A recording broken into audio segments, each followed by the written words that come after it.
let me say this. I think it will take a man who is strong to not be affected, because once you cannot provide financially to maintain that headship, when you're not the one calling the shots, when you're not the one deciding what should be done or what shouldn't be done. A man should be the breadwinner. But because we live in a new modern society where everybody can work and earn a living, sometimes women do a higher wage than men, than their husbands. Okay, the man is expected to be the breadwinner, whether he is earning more or less. Even when the woman is earning more, she expects that the man should be the one to carry the burden of breadwinnership, even when he cannot, even when she could do that comfortably. Can I? Now, what I was saying earlier, where a woman is the breadwinner, power gravitates towards that. Okay, it's a natural thing to happen for when a wife is the breadwinner, for her to begin to make decisions. Okay, certain decisions come with having money. This is Besty and Smoke podcast. Talking the BS. Welcome to the Besty and Smoke podcast, the BS podcast. How are you doing today? You know what we do right here on the show. It's the same old. And I've got my co-host, the B in the BS. How you doing, Papi? I'm doing good. See, I'm trying to behave, okay? Yes, you know what we do here on the Besty and Smoke podcast. I'm Besty, he's Smoke. And sure, welcome to the Besty and Smoke podcast. This is the 12th episode. Are you glad we're here again, or we're back at it? Yeah, of course. I am. Right back in the saddle again. And, it's always that feeling of fun, a feeling of just companionship, bonding, friendship, family. That's what this is all about. Yes. It gives that it creates an insightful platform for myself. I do believe it does the same for you. Yeah, sometimes you don't really know what to think about stuff because you've never had the opportunity to really dwell on it and think it to the end. Think something through to the end. And then when you actually do that, which this platform does us. presents the opportunity to do that, you realize that, whoa, this is what I think about this. This is what I think about this. I feel about this. You might actually think that you think otherwise, but to us during the moment or while the conversation gets heated, you find out that there is actually more to this than what you thought it was. Which so far on the Besty and Smoke podcast, I think if you have been following us, you have gotten an earful of and also an eyeful. The fool.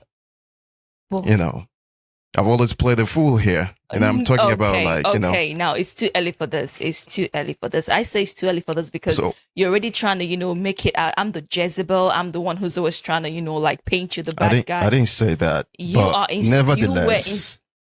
How are you doing? Okay, well, I've been great, doing all right. I'm on my best behavior today, and I hope you noticed that. If you say so. Come on. All right. Okay. All right. So today, what are we discussing? We're talking about, because we've been talking about the power of money. It's been almost a mini series. Yes, it has been, which is very well deserving because it stretches to a lot of angles when you talk about relationship. I mean, like we didn't know how deep it would be till we started it. So we had to now go deeper all right into it. So yeah, and it felt good. Okay, I will try and avoid that. So today we're talking about the power of money and the burden of breadwinning. The burden of breadwinning. Now let's start by talking about breadwinning, or who's a breadwinner. As we all know, a breadwinner is someone who kind of provides for the family financially. That's the person who's accorded the position of a breadwinner. And that title, in recent times, it's no longer something of a gender. Like, it's no longer a gender a tie to own, because way back, men were seen to be the breadwinner because the women were at home. But now women actually work. So it's no longer, okay, you talk about the breadwinner, you think about the man. Some women are now the breadwinner. Now today we'll be looking at how far this has impacted relationships. Yes, how it has impacted relationships in the family. And while we talk about breadwinner as well, we talk about head of the family. You know, these are two things that sometimes they seem to be interchangeable. Interchangeable, but they are not, or intertwined, but they're not. You know, when you talk about bread and you talk about winning, it's what would you call it? An antiquated term, bread winning or breadwinner, which takes you to the symbolism behind it. Yes. Bread meaning food. Okay, and when you stretch that out, it means needs, the needs of a family. Yes. Financial needs. You talk about protection needs. You talk about all the needs. I think the idea of emotional, psychological, and other parts of it, like the need, I think that's where the head of the family comes in, not the breadwinning per se. Remember what I said? Yeah. Traditionally. Yes, traditionally, because the idea is the person who has always been the head of the family has always been the breadwinner. But breadwinner, just to say, I'm trying to. Can you let me? Okay. Finish the thought. Okay, my darling, please carry on. Now, traditionally speaking, the whole idea of winning bread for the family, that's providing for the family, had always been a gender-specific activity. It was always something the man did. Why? Because the man was the one who worked in ancient societies. The man was the one who went out to hunt, who would kill prey or game and bring home to the family, to feed the family, while the woman would be the homemaker, the one who stay at home and take care of the kids, who kept the home, who took care of the children, who made a home for the family. And the man was doing this because he was the strong one in the equation. He was the one who could hunt down a lion. He was the one who could hunt down a bear, well, dangerous animals, and get food for the family as well. And just like you said, the whole concept of breadwinning got intertwined with the idea of head of family because naturally, because of the strength that the man had, he was already the head of the family. Okay, and you stretch that also to the head of the tribe, the head of the social group, the community. These were positions that men occupied by virtue of who they were as men and by strength of not their character or their intellect, but just by virtue of the power in their bodies. So protection required strength, that power, and leadership was attached to that, the authority that comes with that power. So naturally, men were already leaders. Okay, so they became also heads of their different families. And now, when a man was also the breadwinner, the one who brought home food for the family, it was a natural thing for the role of breadwinning and the role of family headship to become intertwined. Yes. Okay? Now, as society progressed, these roles became separated. Why? Because the ability to earn money became liberalized. It became an intellectual thing because of, what is it called again in economics? I think resources for production became something that was available to almost everyone who had the capacity to deliver on a job. So people, men and women, were now able to get gainfully engaged, to work, to get paid, and to receive wages for their services. And because of that, it brought a shift in family roles. Okay. Men were not anymore the sole providers of the family. Okay. So the idea of winning bread for the family started evolving to the point that today you have women who are actually the bread winners in their families, and the men are not the breadwinners. But does that not make them head of the family? Are we leaping that far ahead in the conversation? Yes, we are, because I'm already feeling like you're saying something I know. And secondly, not that it's like you take on any opportunity given to you to tell me how before time men, because of their strength, were this, and that's why they are. It's like you actually enjoy. I don't enjoy. I don't enjoy. I want you to understand. I understand this. If it's me you're doing it for, I understand. Okay, so I'm like, when I look at you and you're looking at me, I roll my eyes because this is something like it's almost like I can actually recite it. So if you want to, then please look at your camera. But you're actually telling me it's like, oh, maybe you don't know it. Now I'm telling you, I know this. But can we talk about now? Okay. Now. Sometimes to talk about now, you have to talk about the moments prior to now. We have gone to understand now. To understand now, you have to understand the moments before that existed before now. So, okay, we'll talk about now. No, I'm leaving that because you seem to be quite eager. No, I'm sorry. Do it, all of it. The eagerness, it's dead, buried. All right. The head of the family is actually the one who protects the family. All right. The one who provides emotional and spiritual guidance as well. And traditionally, this has always been a man's job. Traditionally, this has always been a man's job. How you were struggling. No.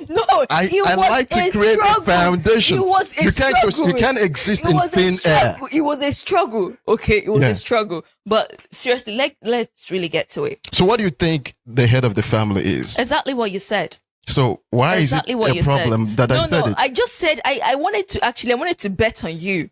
Like, go ahead, talk about this, what a head of family is. Okay, since you've talked about breadwinning, without going back to traditionally, well, it's still what it is. It's like I'm being defensive, yeah? Because society makes a man defensive when you approach certain concepts, you have to be on your defense and constantly. When I bring because you do not want to be misconstrued about women, and I say society, no, women are women on their own. There is no. As a matter of fact, women have made men to be conscious of what they say.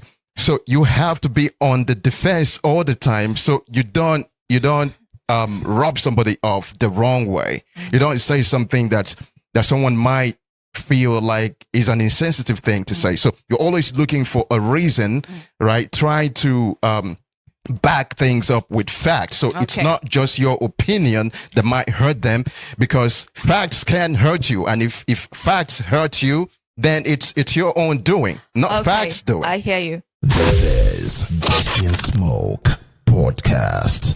Talking the BS. Let's get back on track. Okay. Talking about breadwinning and head of the home. Now, I do believe that right now, because of how things are liberalized, it's not just the women. An adult child can actually be the breadwinner. I mean, if you are the breadwinner when it comes to your family. Am I? I'm not. You're not? No. That's new. Who is? My family. I have my sisters. They have their own families, so I don't win bread for them. Okay, yeah, but when you talk about breadwinning, as I mentioned earlier, you talk about anyone who can provide financially for the family. But the thing there is, I think that because of head of the family role or position and breadwinning position being intertwined, or always, them always being together, it has made it so difficult that one cannot work without the other. But they should. They can, okay? Yeah. Now, let's talk about a man who you were the breadwinner. All of a sudden, you couldn't provide for your family. Now, I think the concept is that breadwinner has always been tied to the head of the family. Because of that, is always tied to the man. Now you see why I had to go traditional with it. The idea is a man being who he is, being how how a man is raised. You are supposed to provide for your family, you're supposed to care for your family. When he's unable to do that, he finds it difficult maintaining that position as the head of the family, even before the woman's whatever that's happening in the family. What's that? How? A woman's whatever. A woman's whatever, being a woman's if it's a disrespect, or if it's woman making you feel like you're not really a man because of her attitude or anything. So what you're saying is that when a woman becomes the breadwinner, she wants to be the head of the family. That's the thing, because they don't know better. Some women who do this believe that the breadwinner is the head of the family. But you were back there making it seem like it was the man feeling some type of way. That's what I'm saying. Sometimes the woman doesn't even do that. The man's insecurity catches up to him before anything.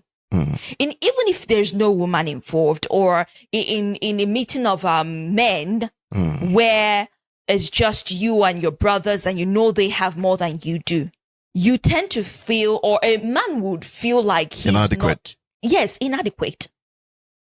Let's say now you have situations where there's this saying that the eldest son has less compared to the youngest, and the youngest maybe in the family where the siblings are. He's the one who, if they're going to build a house, if they're going to do whatever, if anything is going to happen, then they'll start looking for that one who provides financially. Doesn't mean that traditionally he should be the head. Doesn't mean that he should actually be the one to lead. Maybe the father is still in the picture, but because he's the one who provides financially, how does the saying go? Whoever pays the piper calls the tune. So in this case, you tend to feel like you are, what's the word? Emasculated. You feel like when your wife is the breadwinner. No. When you cannot provide financially, when you are in a head or a leadership position in the family. Are we talking about the extended family or the nuclear we're talking family? about breadwinner and head of the family. But head of the family in the sense that the family where you have a wife and a husband and the children. That's what I'm trying to say, because you asked me the woman making the man feel. And that's why I'm saying that it's not just a woman making the man feel position. I'm trying to tell you how, even without a woman in the picture, the man will feel his insecurity. I don't think so. Catches up to I don't him think so. I don't think so. Anything. Now, look, a man in the midst of men, okay, every man knows that all fingers are not equal. Okay, I can't feel insecure. I did not say in the midst of men. I said even in family setting, but in this case, extended family. Siblings. That's what I'm saying. In the midst of cousins and whoever, right? Okay. Yeah, I don't feel insecure. I may really feel jealous. Jealous is not the word. The picture I'm trying to paint. What picture are you trying to paint? The picture I'm painting is, I said, as the eldest son.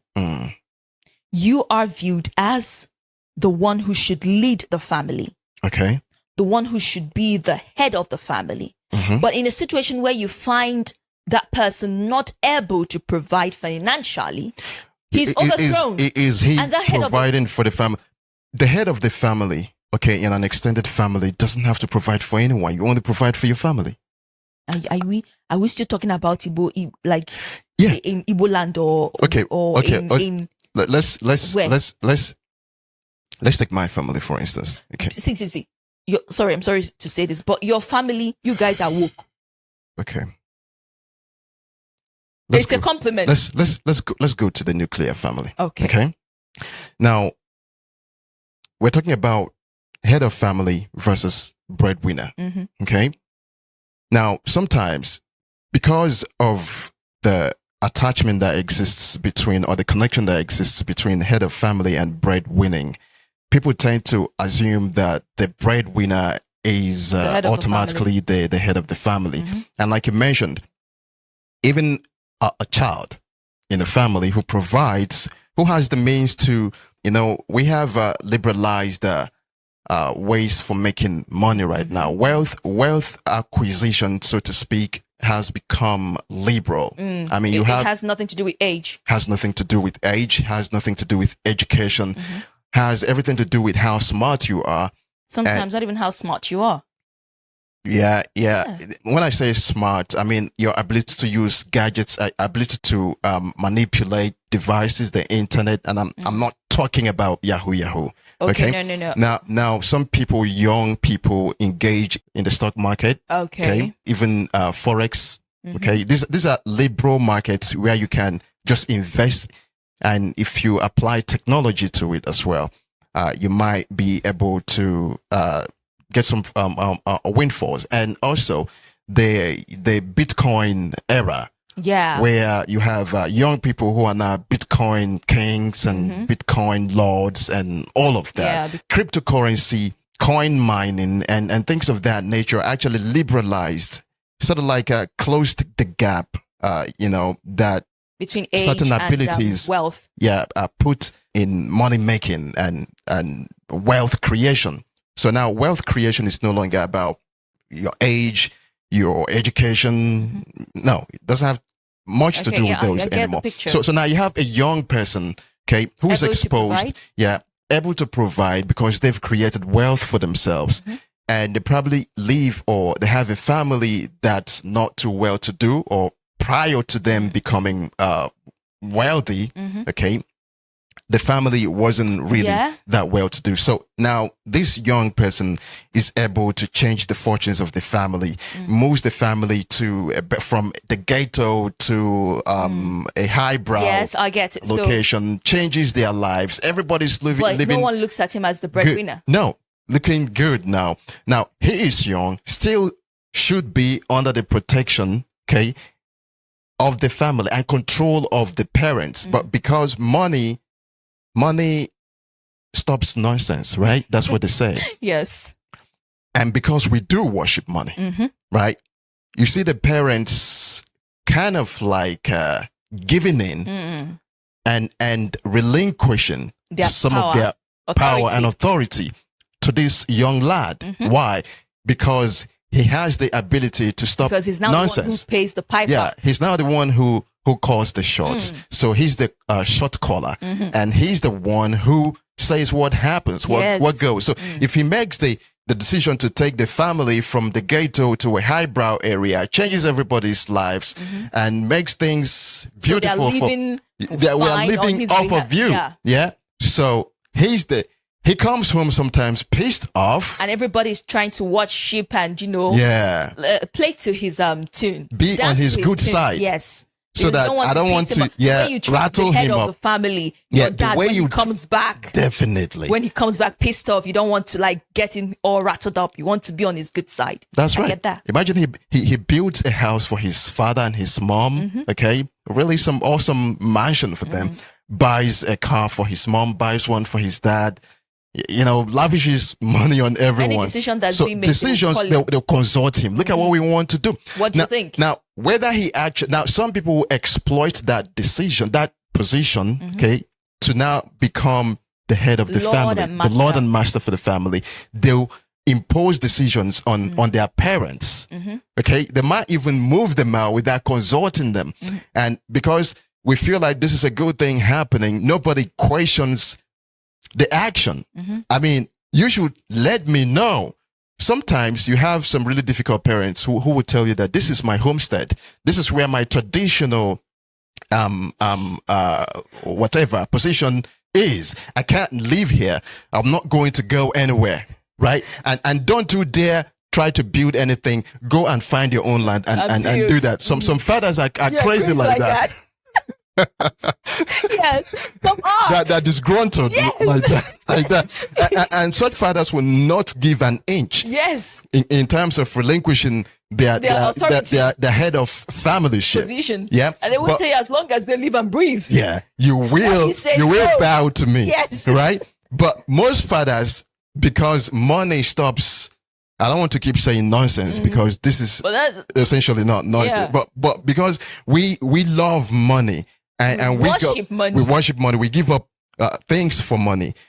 A father will relinquish, and a mother too will relinquish their authority to that child and let him make all the decisions for the family. Sad part of it is that they sometimes forget that they can still win the bread while you still play your role as the head of the family. Yes. The guidance, the emotional support, the spiritual guidance, I beg your pardon, the emotional guidance, like all the stuff you're supposed to do as the head of the family, you still get to do that. And with that, you get your respect.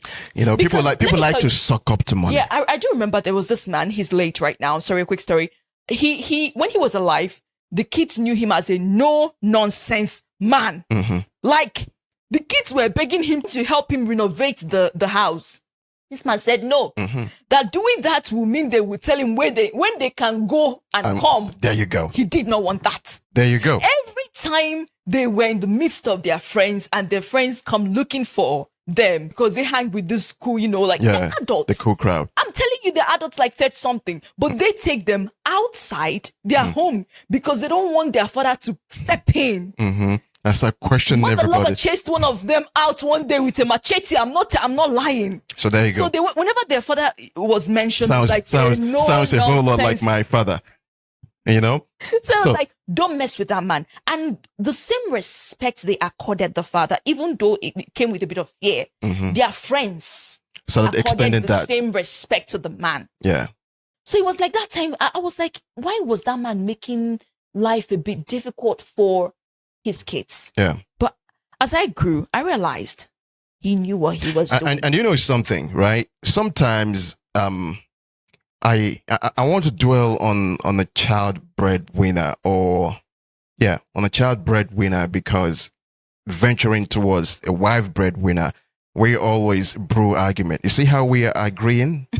No. Did you see that? Did you notice that? As a wife. No. Wait. Just a second. It's a different thing Now, sometimes a child breadwinner has family headship thrust upon them. Something they don't even want. They don't want to make decisions for the family, but because money answereth all things, right?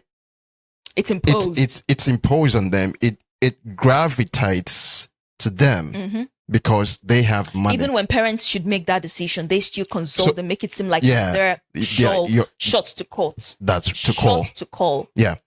Now, that is exactly the situation in a marriage when a wife is the breadwinner. Now, traditionally, a man should be the breadwinner in the mix.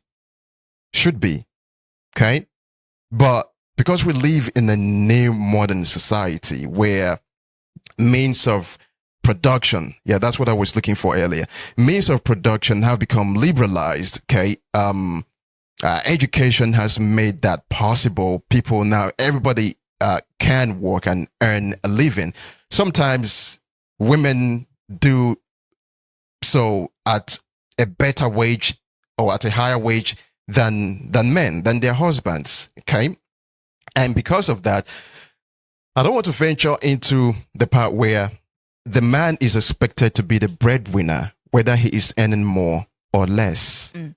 That it is your duty, even when the woman is earning more, she expects that the man should be the one to carry the burden of breadwinnership, even when he cannot, even when she could do that comfortably. Can I? Now, what I was saying earlier, because where a woman is the breadwinner, power gravitates towards that. Now, if you look at the instance, the example we brought with the child breadwinner, okay, it's a natural thing to happen for when a wife is the breadwinner, for her to begin to make decisions. Okay, certain decisions come with having money, right? You want a car for the family, you buy it.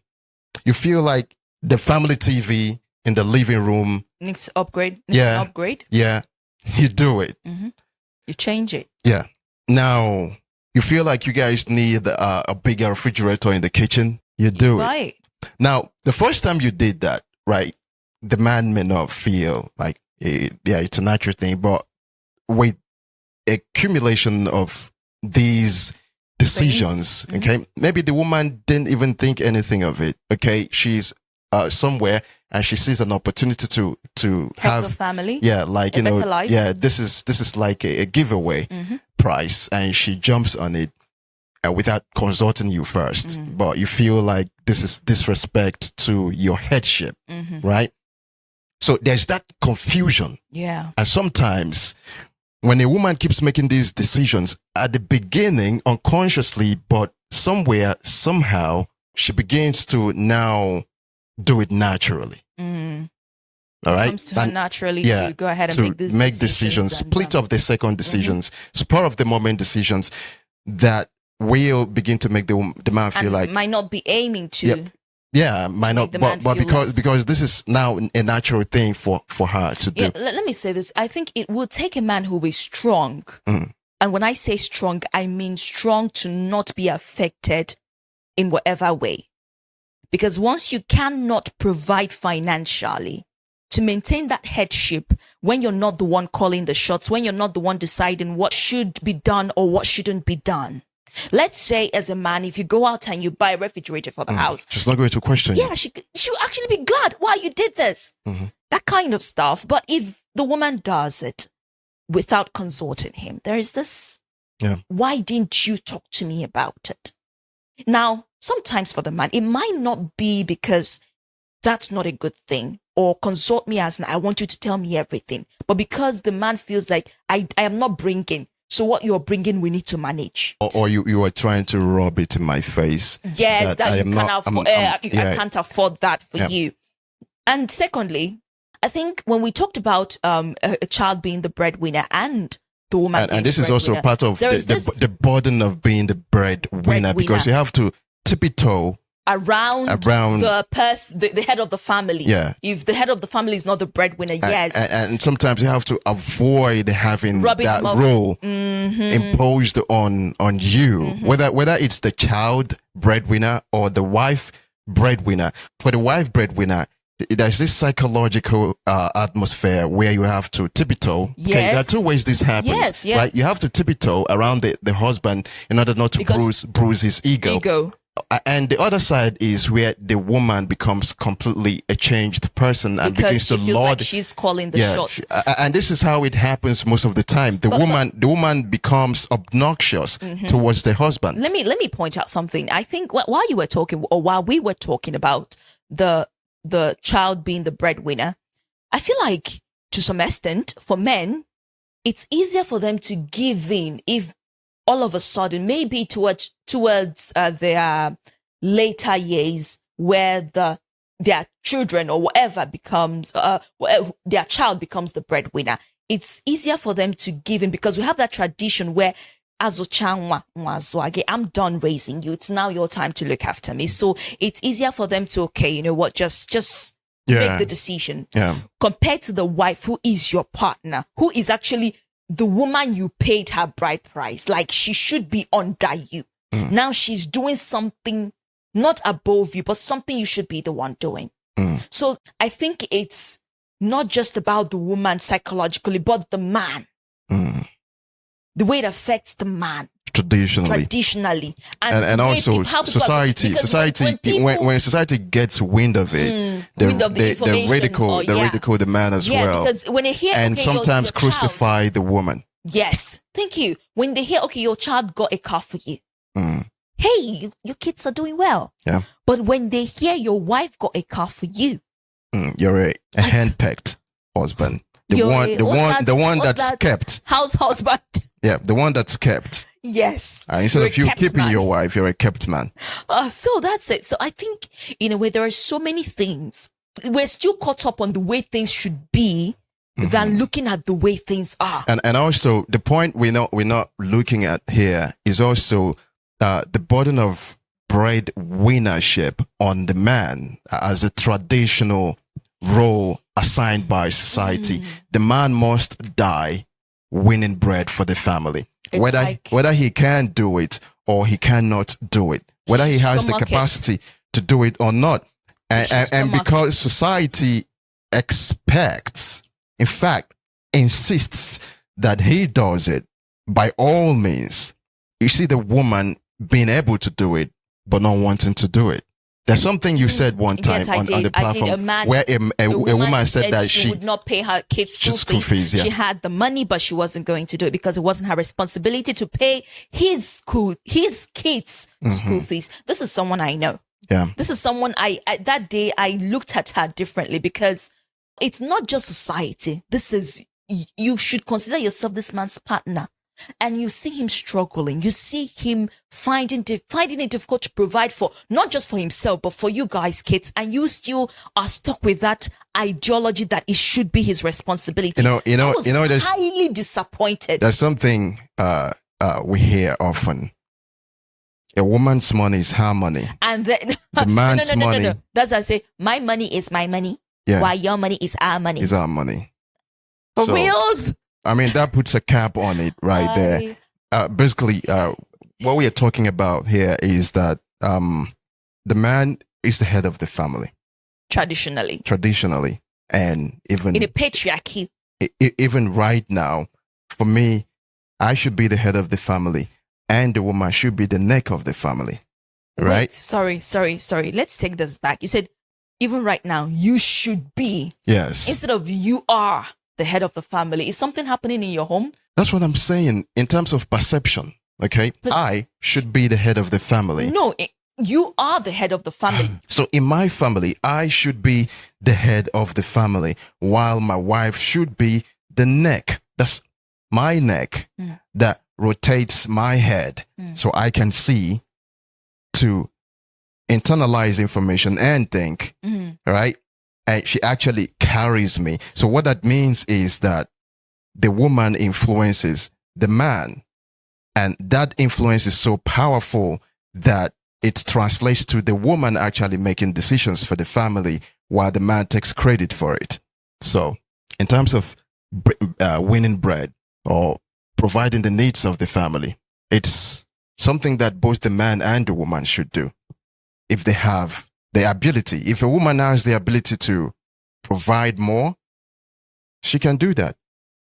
And if the man does, he can do that. But traditionally speaking, providing for the family is the man's job. But we have to also understand that we don't live in a traditional society anymore. Yes, a man's job is to provide for the family, traditionally speaking. But we live in a world where things have been liberalized.